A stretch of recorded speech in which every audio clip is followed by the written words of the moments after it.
So next we're going to talk about the honest conclusion. Both sides need to hear this, the left and the right. The left needs to hear this. Compassion without standards is not compassion. It is the management of decline. A welfare system that traps people in dependency rather than supporting them towards independence is not a social achievement.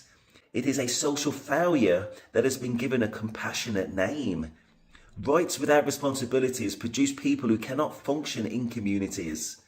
And the removal of standards from institutions that serve the most disadvantaged communities is not inclusion.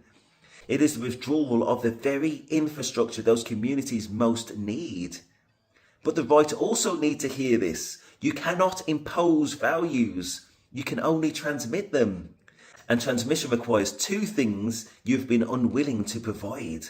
First, the economic foundation that makes the traditional male role viable, which means caring about the deindustrialization of working communities, caring about the skill gap, the housing market that makes family formation impossible for people without inherited wealth.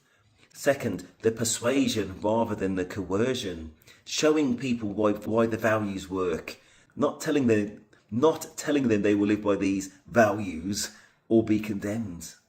Both sides need to hear this. The people paying for your failures are not in the room. They are in the communities where the social contract has already broken down, where 76% of young men in prison grew up without fathers, where children are leaving school 22 months behind because no one transmitted the baseline, where a boy who has never seen a man go to work is being asked to become one without a map. So let's talk about what would actually help. Information, not policy, not more money into the same broken systems. The single most powerful intervention available is showing people what the standard looks like and how to reach it. Mentors, role models, businesses that commit to hiring from communities of need and showing young people what professional expectations look like from the inside. Schools that maintain standards rather than managing decline. Communities that celebrate achievement rather than resenting it. The values the social contract requires are not complicated. Work, contribute, raise your children with the investment they deserve. Respect the law as a shared resource rather than the enemy. Know your neighbours. Mind your own business. Which means not imposing your choices on others.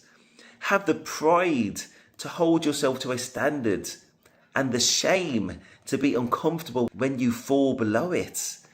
Aspire to something. Show your children what aspiring looks like. These are not right-wing values. They are not religious values. They are not middle-class values that working-class people cannot achieve. They are the values that every functioning human community has arrived at independently, because they are the minimum required for people to cooperate with each other over time. They are what the social contract actually contains, and they are what both sides of politics in different ways have stopped teaching. Someone has to start again. It might as well be us. So in conclusion, this video is about a failure that predates institutions and outlasts them. The failure of a culture to transmit what it knows to the people who need it. I've done a democracy video, a profit video, the Alliance Without Limits video. They're all on the channel. They're all worth a watch, works of art. And they are all versions of the same question. Who is accountable and to whom? The social contract is the foundation under all of them. When it degrades, everything built on it becomes unstable. Please like and subscribe.